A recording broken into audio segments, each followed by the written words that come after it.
I was asked to give a very broad brush view of pensions as a kind of opening for the more technical part. So I thought that we will talk about the idea of retirement, and in parentheses it is a paid retirement. And I guess some of you may know many parts of the questions. For some of you it may be totally superfluous, but for others it may have some new ideas and insights. The first point is that the whole idea of retirement is, of universal retirement is pretty new. And that I want to mention, I'm mentioning Benjamin Franklin, who was famous that he was a wealthy printer and trader, and then he retired at some very early age, and he started to deal with public business. And also David Ricardo, who was a very successful banker, also retired from business and started to do some kind of public service. But this is, of course, not the rule. And also the retirement in another sense, which I will come to later, which is when the father, the owner of the business or the owner of the farm, had to retire. He would delay his retirement as long as possible, because then when he retires, his children will get back to all the things that he did to them. And this is some very interesting publication by Edward Shorter, which I will come to a little later. Now, I copied from the Social Security in the US their site, the usual suspects for the emergence of pension. And I guess everybody is familiar with them. Industrial Revolution, the Urbanization. I have to apologize that most of my examples are from the United States, maybe because I'm more familiar with the economic history in the United States, and I don't want to make errors by quoting facts from other countries where I'm not totally familiar with the facts. So you see all these four reasons which are here. I'm adding two things which are mentioned less. One is the idea, the issue of accidents and mutilations that was very common at the beginning of the Industrial Revolution. And the other is the increase in the value of human work, or what you may call the emergence of human capital. This is what happened. This is a description of what happened in the United States. It was a very rapid change. Small mill tannery gave way to ever larger industrial age factory, large roads, impersonal corporations, etc., etc. The national character took on an increasingly urban air.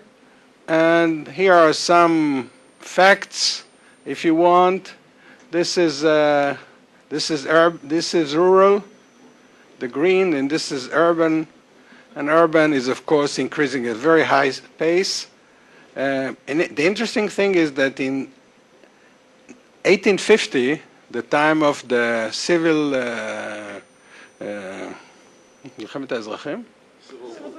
war.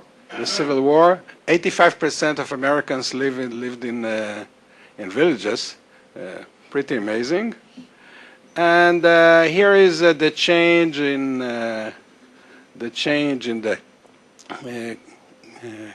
component of how people were employed, and of course, manufacturing is increasing and agriculture is increasing, and today, this 21% became 2%.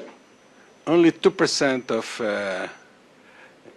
people in America are employed in agriculture, and they make the food for everybody in America and for some other people in the world, which is amazing. And what is probably less known is percent of males who were retired at the over 65. And this was indeed a growing problem because by the way, when you think about percent of males over 65, this is percents, but the total number of males over 65 was very small because the longevity was small. However, it was a problem, and the idea was that the new demands of industrial world when it was impossible to keep older people in the workplace from the point of view of the employer. They wanted young people to do the work for a host of reasons. And if before the description was, okay, we have an older guy, we give him some easier work, we don't throw him away, he can always take care of the yard and of the store, etc., etc. This is no longer valid, and people have to retire. And what I think we should understand is that it was a forced retirement which preceded the Social Security system. So the Social Security system was an answer to the poverty of forced retirement at age 65 and more. Okay. Now, after Social Security, okay, Social Security, of course, was enacted in 1935 and started paying almost immediately afterwards. Afterwards, you have more people who are retired, and I didn't do research here, but probably it's a combination of the fact that they had something to live on the one hand, and a continuation of the trend beforehand. Okay. What I want to mention here, and this is a very nice quote from President Roosevelt, who introduced the idea. And the idea is that what he says is that the state is paternal, not just paternal, but it also takes the place of the family. And what it says here is that security was attained in the early days through the interdependence of members of families upon each other and of the families within a small community upon each other. The complexities of great communities and of organized industry make less real these simple means of security. Therefore, we are compelled to employ the active interest of the nation as a whole through government in order to encourage a greater security for each individual who composes it. This seeking for a greater measure of welfare and happiness does not indicate a change in values. It is rather a return to values lost in the course of our economic development and expansion. So, if Roosevelt was attacked that he is working against the traditional values, traditional American values of families, etc., then he says, no, you know, this is the new realities, and we have to contend with it, and we are here to help, to complement the family. We will see later that there are other views of the social the security system. Now, this was the United States. In Great Britain, there was a famous novel of George Orwell. It was autobiographical, Dine and Out in Paris and London, where he describes how it is to be poor. He describes how it is to be poor in London and in Paris. And in this book, it is a very vivid picture. And it created a scandal in the UK that we are such a rich nation and we allow this poverty to happen. And it is one of these indicators of how social change is happening. And of course, this is a very famous person, Lord Beveridge. And the premise of Lord Beveridge was that the UK is rich enough so that poverty should no longer be the case. And in the report, Beveridge indicates a few reasons why there are poverty, disability, etc. And then old age is one of the reasons. And the social kind of social security, which is in Britain, is the answer to the question. So the idea was we can eradicate poverty. And indeed, I'm not giving you here the numbers. Indeed, if you look at the rates of poverty in the Western world and you compare them with the, if you want, the amount that is given in the social security systems, you see very marked correlation between the two. For instance, Israel, which has a very, I would say, frugal social security system. In Israel, the rate of poverty among the elderly is something like 25%, which is among the highest in Western nations. And it is not surprising because in Israel, I'm not talking about inequality now, but and measures of inequality in Israel. Israel ranks about first in the OECD, together with the US. It has not always been like that in Israel. Israel used to be much more equal. And one of the reasons for the social protest is this kind of change that happened in Israel. I'm giving you now, I'm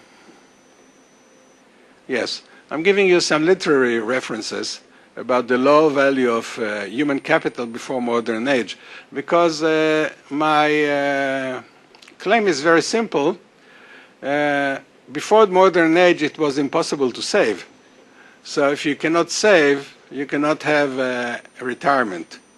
And I'm sure all of you have seen the series and read the book, etc. But I am, as the economist, I had my economic thought. And my thought was, well, why couldn't Lizzie Bennet, who was such a intelligent and able young woman, why couldn't she go out and make a living in the world? In today's world, she would go to an elite school and have her own career. But at that time, her human capital was worth very little. So the only economic solution for her was to marry. So this is, if you want, the increase in human capital of women was one of the big drivers of liberation in the modern world. Probably some other people will talk about this in this workshop. Now the other literary references, let me go, is from a more funny book by P.G. Wodehouse. And there is I'm not going to tell you the whole story because I don't have the time, but the idea is that something was missing, that one guy thought it was stolen, the other guy thought it was given as a present, and the guy who thought it was stolen from him was willing to give $5,000 as a prize, which was a lot of money at that time. And this, again, a very able woman, what's her name? I don't have it here. She talks to her friend, and, well, you mustn't, Joan. My child, do you even faintly realize what $5,000 means to me? I would do anything for it, anything. and there's the fun of it. Okay? So there is, again, the lack of value of human capital, which undermines the whole idea of having... okay, now two further points about this. I mean, I'm sure everybody knows the story of how the Social Security system developed all over the world, etc. I will come back to it a little later in the conclusion, but I want to give some thoughts about different directions. One thing was about the romanticism of the extended family. We see it all over the place. So I bring you four very succinct references. One reference is, I think, a rather famous article by Dora El Costa. Costa shows that Army veterans, when the whole idea, she had something we call a natural experiment, because the Civil War veterans received the pension. And so they had some money they didn't expect to get. They became rich in terms of that time. And what did they do with that? Well, the thing they did was they moved out from living with their children. This is what they used the money for. So probably living with the children was not an ideal, but was a constraint. Okay? Now, there is a very sad story by Leo Tolstoy, the short story Alyosha the Pot, which I recommend. And Alyosha the Pot is a young son. His father sends him to work at the town for the pay that the father takes for himself. He has to do what the father says. And there is also some young woman there who likes him, and she wants to take care of him. They want to marry, but he says, we cannot. Nobody will allow us. And of course, eventually he dies of an accident. He tries to clean the snow, and he falls off the roof, and he dies. And of course, nobody takes care of him, and nobody inquires death in the family at that time. Okay? So this is, from Tolstoy's point of view, this is the extended family. And of course, Edward Shorter, which in his book, The Making of the Modern Family, I think is a very interesting book, depicts the family as a triumph of freedom from the chains of traditional extended family. And in Sweden, I'm referring to a lecture that I heard. The professor that gave the lecture, sorry, I don't remember his name now, he said that the modern welfare state is a means to enhance personal freedom. So it is a way to allow the individual to make their own decisions, whether to marry, to have their own children, etc., and to be not to suffer from the usual chains of the family or the church or society, but they can make their own decisions. This is the Swedish ideal of the welfare state. Okay. Now, probably two final points. One final point is whether paid retirement is a prize or a punishment. And this is also from the site of the Social Security, which tells you that the Social Security administration would like to portray themselves as prize-giving institution. And I think the story is interesting because it's in 1940, Ida May Fuller was one of the first recipients of Social Security, and she lived up to be 100 years old. She put into the system 2475, and she collected much more than that. And of course, when I asked my father, do you want to live long age, he said, yes, I do. I want to screw the pension fund. And she really did it for the Social Security. So she put very little in the system. She got a lot. This is she. Okay. She's not unhappy, as you see. Other prizes. Well, one very old prize was the Roman veterans in the army. After 25 years of service, they got land. And what I mentioned as the veteran pension in the U.S. and in Israel. Oh, we got a lot of money was paid as benefits, probably in other countries.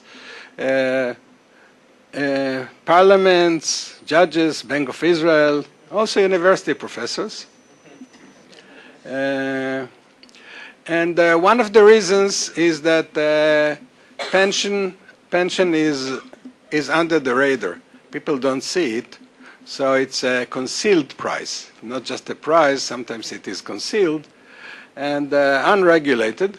And I must say something good about our finance ministry is that they slowly and surely, and Rami Dayan was one of the doers in that time because he worked at the finance ministry at that time. Slowly and surely they stopped the excesses of those better pensions than others. But one should see that the other side, which is more modern, and the fact is that because work becomes easier, retirement is viewed as punishment by some. And the word ageism, of course, is new. And I want to mention just briefly that that there was in Europe some theory which many economists, including myself, think it was wrong, that work is limited, and because work is limited, we have to retire the elderly so that we will make room for the young ones. And as far as I know, the Europeans admitted their error and they moved in the other direction, and now they want to increase the age of retirement. I think this is too long to go into, and I will just wrap up this very historical view by bringing you up to date. This is a press release of the OECD, very recent, from, I don't know, a week ago. And the OECD has made the mark in the issue of pension research and pension planning by being one of the first to, in about 30 years ago or more, to point out that the pension systems in Europe, in the world, was not stable in the way because the demographic changes have changed, and what used to be a pyramid became a pillar, and it's no longer viable. So the OECD keeps up with this tradition by telling us what in this organization's mind is the right thing to do. And what you see here is what they say that should be done to address the pension issue, and in what is not said here is also important. What they say is that two things should be done. One thing is to increase the age of retirement, And the other thing is to base the pension more and more on accumulation. Because the standard system in Europe, in most of the world, all the first pillars is on a pay-as-you-go system where the young are paying the benefits of the old. And because of that, we had these fantastic prizes because the first generation did not pay almost anything, right, like this woman, and they got the benefits almost from day one. And now we're stuck in the second and third generation who paid into the system and they have to get from the system. And what they're saying is we have to accumulate. Number one, first we have to increase the age, the retirement age, and then the second is that we have to increase accumulation. So we have to have a, if you want, a hybrid system where part of it will be pay as you go from the young to the old, and part of it will be saving of the young for themselves. And this is what they are saying here. They combine it with global heightened uncertainty, but they would say it even in other times. I mean, this has been the recipe for a couple of years now. What is important is what they are not saying. They are not saying that there should be more taxes of the Social Security system. Unlike what Rami said here, that we have to increase the contributions, and I'm not saying that Rami is wrong or not, I'm just explaining the difference, what the OECD says and what Rami says, and Rami is saying it not just for himself, but also for the insurance industry. What the OECD basically say, well, the taxes are high enough, we cannot increase the taxes because that would make people work less. Okay, so we don't want to increase the taxes. Number two, we do not, can't taxes or contributions, depending on how you want to call it. Now, the other thing is we do not want to decrease the compensation, the benefits, okay? The benefits are low enough. We don't want to decrease it. So the only way that we have is to increase the time of work. Because if we increase the time of work, as Rami said, we will have fewer years to pay out, for payout and more years for accumulation. And let's see what they're saying. In order to ensure that their national pension systems are both affordable and adequate. So there is a balance between being affordable and being adequate, and the way to address this issue is, as I said, increasing the age of retirement. And I'm about to finish. And what they're saying here is something important and uncertain. They say over the next 50 years, life expectancy at birth is expected to increase by more than 7 years in developed economies. Now, first you should do some calculation and see that for every decade, the increase in life expectancy is about 1.4 years, which is quite a lot. Now, nobody knows, and we had an actuary here. I don't know if he is still here, but nobody knows how long people are going to live, and this is why the insurance companies in Israel will have to stop giving this total insurance against longevity. Okay, nobody knows. It may be less, it may be more, because the reasons are not yet clear why longevity has increased. But they have their number, of course, and one important thing that they say here is that there is a problem with the labor markets, as was said here before, and the problem is that the employers are still not willing to employ people at old age, and they say this should be solved. Okay, I will stop here. Thank you.